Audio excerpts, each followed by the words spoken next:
그날 아침 남편이 출근 준비를 하지 않고 거실 소파에 앉아 있는 모습을 보면서 나는 이상하게 가슴이 답답했다. 38년을 같은 시간에 일어나 같은 루틴으로 출근하던 사람이었다. 그런데 그날은 양복 대신 낡은 트레이닝복을 입고 커피를 마시며 창밖만 바라보고 있었다. 정년퇴직. 그 단어가 우리 집에 들어온 지 이틀째 되는 날이었다. 처음에는 축하해야 할 일처럼 느껴졌다. 평생 고생했으니 이제 좀 쉬어도 되는 거 아닌가. 그렇게 생각했다. 아니, 그렇게 생각하려고 애썼다. 하지만 일주일이 지나고 한 달이 지나면서 무언가 조금씩 어긋나기 시작했다. 남편은 매일 아침 8시에 일어났다. 여전히. 회사에 나갈 필요가 없는데도 몸은 그 시간을 기억하고 있었다. 그리고 거실로 나와 소파에 앉았다. 텔레비전 리모컨을 집어들고 채널을 돌렸다. 아침 뉴스, 건강 프로그램, 재방송 드라마. 하루가 그렇게 흘러갔다. 점심시간이 되면 남편은 부엌으로 왔다. 냉장고 문을 열었다 닫았다 했다. 뭔가를 찾는 것 같았지만 정작 무엇을 찾는지는 본인도 모르는 것 같았다. 나는 그 모습을 보며 식탁에 국과 반찬과 밥을 차렸다. 38년간 해온 일이었지만 이상하게 그때부터는 그 일이 무겁게 느껴지기 시작했다. 남편은 밥을 먹고 나면 다시 소파로 갔다. 낮잠을 잤다. 그리고 오후 4, 5시쯤 눈을 떴다. 다시 텔레비전을 켰다. 저녁 뉴스가 나올 때까지 그렇게 앉아 있었다. 저녁을 먹고 나면 또 소파. 밤 11시가 되어서야 방으로 들어갔다. 그 패턴이 매일 반복됐다. 처음 한두 달은 그러려니 했다. 평생 일만 하던 사람이 갑자기 멈추면 그럴 수도 있다고 적응 기간이 필요하다고 스스로를 달랬다. 하지만 석 달이 지나고 넉 달이 지나도 남편의 하루는 변하지 않았다. 나는 그 시간 동안 조용히 무너지고 있었다. 아침에 일어나면 남편이 거실에 있었고, 점심을 준비하면 남편이 부엌에 와 있었고, 저녁을 차리면 남편이 식탁에 앉아 있었다. 24시간 내내 같은 공간에 있다는 것. 그게 이렇게 숨막히는 일인 줄 몰랐다. 남편은 점점 더 말이 없어졌다. 아니, 말은 했다. 하지만 그 말들은 전부 텔레비전 화면을 보며 내뱉는 혼잣말 같은 것들이었다. 정치인들에 대한 불평, 날씨에 대한 투덜거림, 요즘 세상 돌아가는 꼴에 대한 한탄. 나를 보고 하는 말이 아니었다. 그냥 소리를 내는 것뿐이었다. 나는 그 소리들을 들으며 설거지를 했다. 빨래를 했다. 청소를 했다.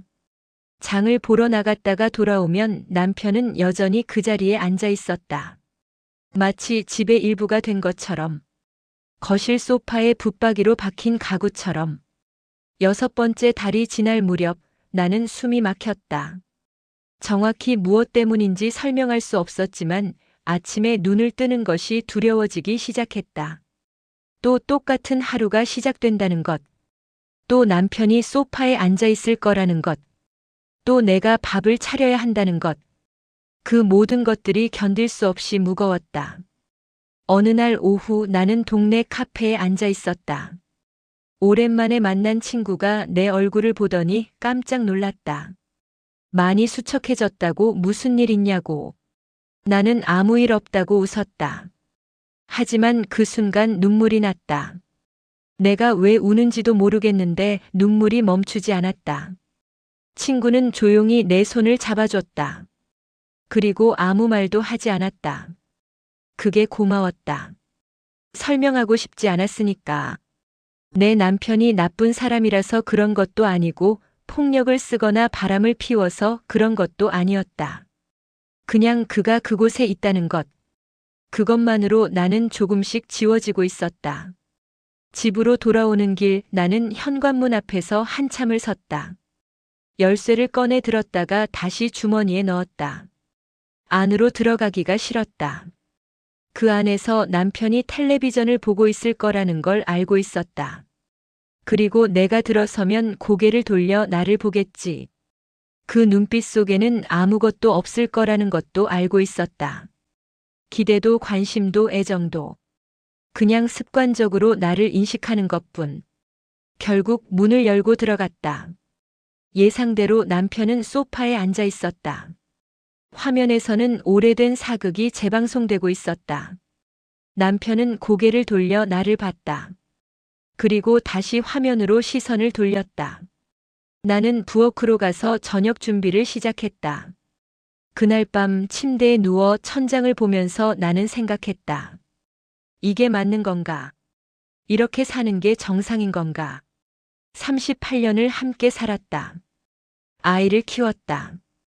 시부모님을 모셨다. 남편의 회사 일로 몇 번이나 이사를 다녔다. 그 모든 시간 동안 나는 내 삶을 유보했다고 생각한 적이 없었다. 그게 당연한 일이라고 여겼다. 하지만 지금은 달랐다. 남편이 퇴직하고 나서 내 삶도 멈춰버린 것 같았다. 아니, 더 정확히 말하면 내 삶이 남편의 그림자 속으로 완전히 흡수되어 버린 느낌이었다. 나는 더 이상 나 자신이 아니었다. 그저 남편의 하루를 돌보는 누군가였다. 7번째 달 나는 문화센터에 등록했다. 수채화 강좌였다. 일주일에 2번 오전 2시간. 별것 아닌 시간이었지만 나에게는 숨구멍 같았다. 처음 강의실에 들어섰을 때의 그 느낌을 잊을 수가 없다. 창문으로 들어오는 햇살, 물감 냄새, 다른 사람들의 웃음소리. 그 안에서 나는 다시 나 자신이 되는 것 같았다. 하지만 집으로 돌아오면 현실이 기다리고 있었다. 남편은 여전히 소파에 앉아 있었고 나는 지각한 것처럼 서둘러 점심을 준비했다. 남편은 내가 어디 갔다 왔는지 묻지 않았다. 관심이 없는 것 같았다. 아니, 관심을 가질 여유조차 없어 보였다. 그때 나는 깨달았다. 남편도 힘들어하고 있다는 것을. 38년간 자신을 정의해왔던 직장이라는 정체성을 잃어버리고 이제 무엇을 해야 할지 모르겠다는 혼란. 그 혼란이 남편을 소파에 묶어두고 있었다. 하지만 그걸 안다고 해서 내 고통이 사라지는 것은 아니었다. 나도 숨이 막혔고 나도 무너지고 있었고 나도 도망치고 싶었다. 우리는 같은 집에 살면서 각자의 고통 속에 갇혀 있었다. 서로를 위로할 여유도 방법도 없었다. 8번째 달 아들이 찾아왔다. 명절도 아닌 평일에 갑자기 나타난 아들은 거실을 둘러보더니 묘한 표를 지었다. 아버지가 소파에 앉아 텔레비전을 보고 어머니가 부엌에서 뭔가를 준비하고 있는 모습. 겉으로 보면 평화로운 노부부의 일상 같았을 것이다. 하지만 아들은 알아챘다. 뭔가 잘못되어 가고 있다는 것을. 아들은 한참을 머물다가 돌아갔다. 그리고 며칠 후 전화가 왔다. 아버지가 병원에 가봐야 하는 것 아니냐고. 우울증 같다고. 그 말을 듣는 순간 나는 웃음이 나왔다. 우울증. 그래, 그게 맞는지도 몰랐다. 하지만 동시에 화가 났다. 그럼 나는 괜찮은 걸까? 나는 아들에게 아무 말도 하지 않았다. 그냥 알았다고만 했다. 그리고 전화를 끊었다. 남편에게 병원 이야기를 꺼낼 용기가 나지 않았다. 그리고 솔직히 말하면 남편의 문제를 해결하기 전에 내 문제부터 해결하고 싶었다. 나는 점점 더 지쳐가고 있었다. 9번째 달 나는 결심했다. 이대로는 안 되겠다고. 무언가 바꿔야 한다고. 하지만 무엇을 어떻게 바꿔야 할지 막연했다. 남편에게 뭔가를 요구할 수도 없었다. 취미를 가지라고, 밖에 나가라고. 그런 말들이 얼마나 공허한지 알고 있었다. 남편은 이미 자신의 세계에 갇혀 있었다. 그래서 나는 나를 바꾸기로 했다. 문화센터 수업을 하나 더 늘렸다. 요가 수업이었다. 그리고 일주일에 한 번은 친구들을 만나기로 했다. 남편의 점심을 미리 준비해두고 짧은 쪽지를 남기고 나갔다. 점심은 냉장고에 있다고. 데워 먹으면 된다고. 처음에는 죄책감이 들었다. 남편을 혼자 두고 나간다는 것. 하지만 집 밖으로 나서는 순간 나는 다시 숨을 쉴 수 있었다. 무거운 돌덩이가 가슴에서 떨어져 나가는 느낌이었다. 나는 그제야 알았다. 내가 얼마나 오랫동안 숨을 참고 있었는지를. 남편은 내 변화에 대해 아무 말도 하지 않았다. 불평도 궁금증도 표현하지 않았다. 그저 내가 남긴 음식을 먹고 다시 소파에 앉았다. 우리는 점점 더 멀어지고 있었다. 같은 집에 살지만 서로 다른 세계에 존재하는 것처럼. 10번째 달 나는 처음으로 혼자 여행을 갔다. 2박 3일 강릉이었다. 친구들과 함께였다. 남편에게 미리 말했다. 냉장고에 반찬을 가득 채워두고 아들에게도 연락해뒀다. 남편은 고개만 끄덕였다. 가지 말라는 말도 잘 다녀오라는 말도 없었다. 강릉 바닷가에 서서 파도 소리를 들을 때 나는 울었다. 이유도 모르게 눈물이 났다. 친구들은 내 옆에 조용히 서 있어 줬다. 설명하지 않아도 알 것 같다고 그냥 울라고. 그렇게 한참을 울고 나니 조금 후련해졌다. 여행에서 돌아온 날 집 현관문을 열었을 때 이상한 느낌이 들었다. 뭔가 달라진 것 같았다. 남편은 역시 소파에 앉아 있었다. 하지만 그날따라 남편의 뒷모습이 유독 작아 보였다. 외로워 보였다. 그리고 그 순간 나는 깨달았다. 남편도 무서워하고 있다는 것을. 나를 잃을까봐. 하지만 그 깨달음이 우리의 문제를 해결해 주지는 못했다. 우리는 여전히 서로에게 다가갈 방법을 몰랐다. 남편은 자신의 무력감 속에 갇혀 있었고 나는 나의 지침 속에서 허우적거리고 있었다. 11번째 달 큰 싸움이 있었다. 정확히는 싸움이라고 부를 수도 없는 것이었다. 어느 날 저녁 나는 그냥 폭발했다. 쌓이고 쌓였던 감정들이 한꺼번에 터져 나왔다. 소리를 질렀다. 울었다. 집을 나가고 싶다고, 더 이상 이렇게 살 수 없다고.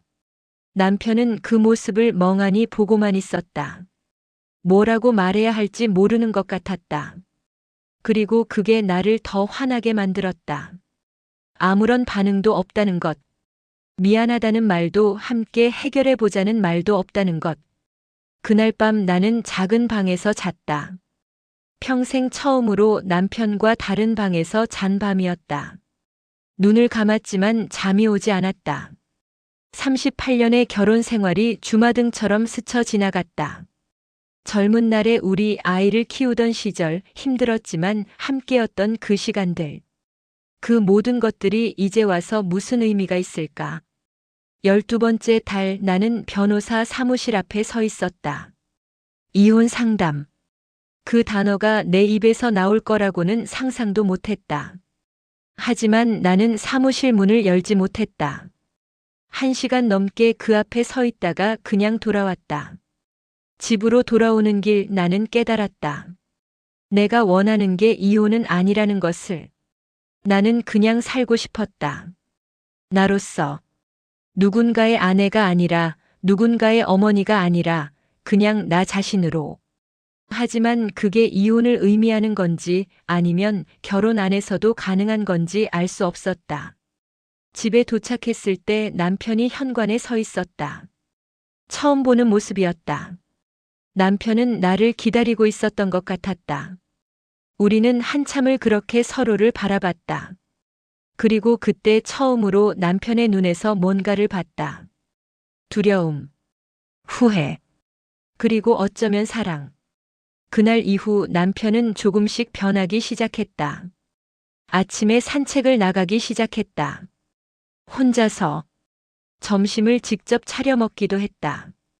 서툴렀지만, 그리고 가끔은 저녁 준비를 도와줬다. 말은 여전히 많지 않았지만 그 작은 변화들이 나에게는 큰 의미였다. 나도 변했다. 남편의 변화를 기다리지 않았다. 내 삶을 먼저 살기 시작했다. 문화센터 수업을 계속 다녔고 친구들을 만났고 가끔은 혼자 여행을 갔다. 그리고 그럴 때마다 남편에게 일일이 보고하거나 허락을 구하지 않았다. 그냥 내 삶을 살았다. 지금 정년퇴직 후 1년 3개월이 지난 시점에서 우리는 여전히 같은 집에 살고 있다. 하지만 예전과는 다르다. 우리는 더 이상 서로에게 집착하지 않는다. 남편은 남편대로, 나는 나대로 각자의 시간을 보낸다. 저녁에 함께 밥을 먹을 때도 있고 각자 먹을 때도 있다. 어떤 사람들은 이게 냉정해 보일지도 모른다. 부부가 이렇게 살아도 되는 거냐고 물을지도 모른다. 하지만 나는 안다. 이게 우리가 찾은 방법이라는 것을. 함께 살면서도 각자 숨 쉴 공간을 가지는 것. 서로를 짓누르지 않으면서도 곁에 있어주는 것. 정년퇴직이 이혼의 시작이 될 뻔했다. 아니, 어쩌면 정말로 우리는 한 번 죽었다가 다시 태어난 건지도 모른다. 예전에 그 부부는 더 이상 존재하지 않는다. 지금의 우리는 새로운 관계를 만들어가고 있다. 서툴고 어색하고 때로는 불편하지만 그래도 진짜인 관계. 남편의 은퇴 스트레스와 나의 지침. 그 둘이 충돌하면서 우리는 거의 부서질 뻔했다. 하지만 그 과정에서 우리는 각자 진짜 필요한 게 뭔지 알게 됐다. 남편은 새로운 정체성이 필요했고 나는 나만의 공간이 필요했다. 그리고 우리는 서로에게 그것을 허락하는 법을 배워가고 있다. 완벽하지 않다. 여전히 힘든 날들이 있다. 남편이 다시 소파에 주저앉는 날도 있고 내가 집을 나가고 싶어지는 날도 있다. 하지만 이제는 안다. 그럴 때 어떻게 해야 하는지. 서로를 탓하는 대신 각자의 고통을 인정하는 것. 해결책을 강요하는 대신 시간을 주는 것. 38년을 함께 살았지만 정작 서로를 제대로 본 건 이 1년이 처음인지도 모른다. 남편도 나도 우리는 그저 역할을 수행하며 살았다. 남편은 가장의 역할을, 나는 아내이자 어머니의 역할을.